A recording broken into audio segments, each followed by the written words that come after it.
Traveling to Japan can be so complicated sometimes. Not really. Let us go to town and I'll show you the basics. Let's start with an ATM. In Japan, ATMs can be found in convenience stores, train stations, banks, and touristic areas. Now, let me show you how to withdraw some money in Japan. First thing first, you get it inside, and then boom, you have the English version. The rest is like any other ATM. Let me just give you my PIN code. Not really, only if you're gonna subscribe. One thing to remember, you can withdraw up to 100,000 yen in one go. And now you're rich. I chose 7-Eleven because the exchange rate's supposed to be the best. That's what I heard. So choose 7-Eleven to withdraw. To buy, choose Seiko Mart. Let me show you how to pay in 7-Eleven. Pay attention. If you're buying alcohol or cigarettes, you have to press yes to confirm that you are above 20.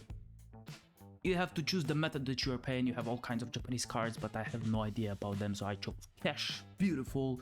You put the money inside, insert that. Now it stole it. Nice. That's the change, 570. Okay, no problem. That's your receipt if you want, and change, that's it. Something very important about the public toilets in Japan.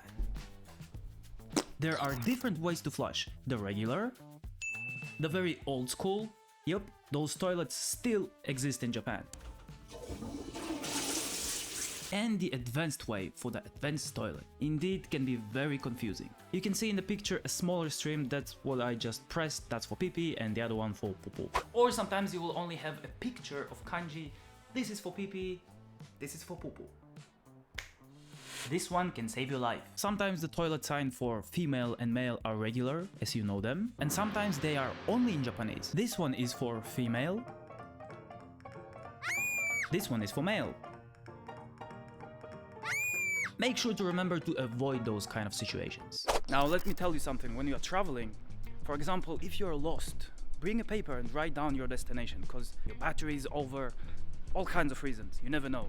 You can just bring this paper to a stranger, because hey, even if you don't know Japanese, you just show them and ask "Doko desu ka?" and most likely they will help you, because Japanese people are so nice. Shall we put that into a test? I see a person. すいません。地下鉄はどこですか?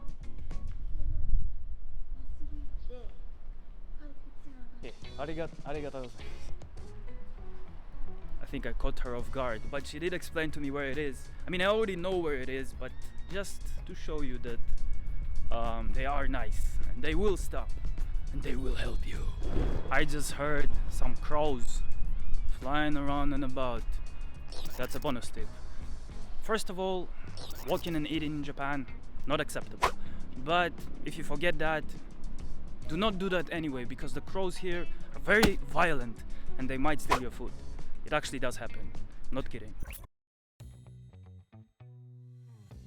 How the hell do you get a ticket to the train? Let me teach you. It does look quite complex, but it's actually not. Okay, so we're here. If we want to get off at Tsushima, it's gonna cost us 250 yen. And if we want to switch to another line, we need to get off at the main station. Luckily we have the English option. After that we choose subway only.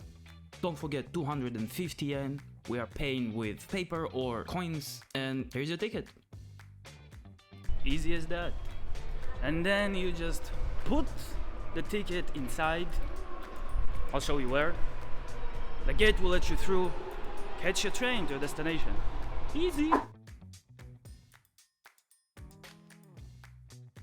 On the train, do your best to be quiet and do not disturb the peace. Make sure to not occupy the priority seats and just use the regular ones.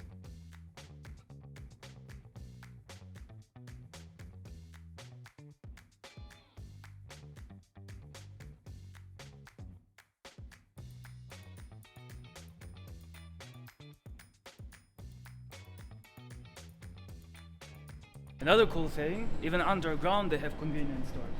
For example, Boston. Pretty cool. I mean, it was not an advice or anything like that, but there are convenience stores. Oh, wait a moment. What about this? Oops, there was actually a person there. Luckily it was closed.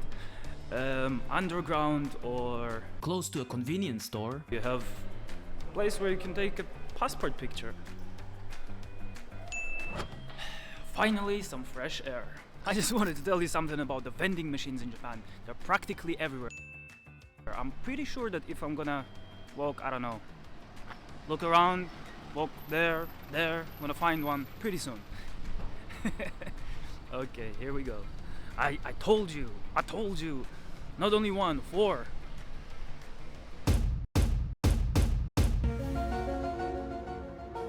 The vending machines in Japan really are everywhere. On the way, I found about 1 million of them.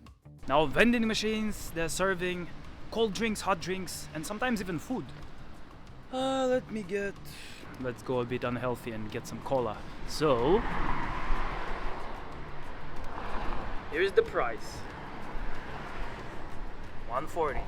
You put your money inside. The option is on. You just press. Comes out just fine. Very easy process. I'm here to help you.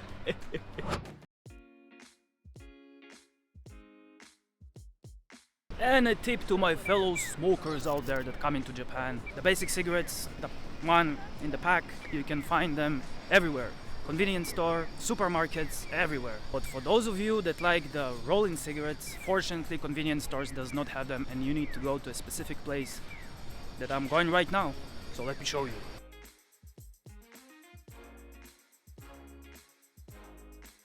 As I said, it's not very common to find tobacco, but you'll have to use Google Translate unless you want me to tell you the area in Sapporo that I buy in, which I can link it down below. It is important to note that you cannot smoke everywhere you want, but if you still want to smoke and you cannot control your cravings, you can do it next to the convenience store. The convenience stores used to have those metal ashtrays, but because of COVID, they removed them for social distancing reasons. And yeah, that's a bit problematic. But if you can find a quiet corner to not disturb people, because Japanese people are not smokers, I'm pretty sure you can still smoke. Well, at least I saw locals doing that, so in Rome be Roman, in Japan be a samurai. And of course, do not forget to buy a portable ashtray. And finally, we're home. For the last tip, do not forget to leave your shoes at the genkan when entering an apartment, a ryokan, or a restaurant. If you have more tips for the travelers in Japan, I would appreciate if you leave a comment down below. It might help them. Until then, God bless, stay safe.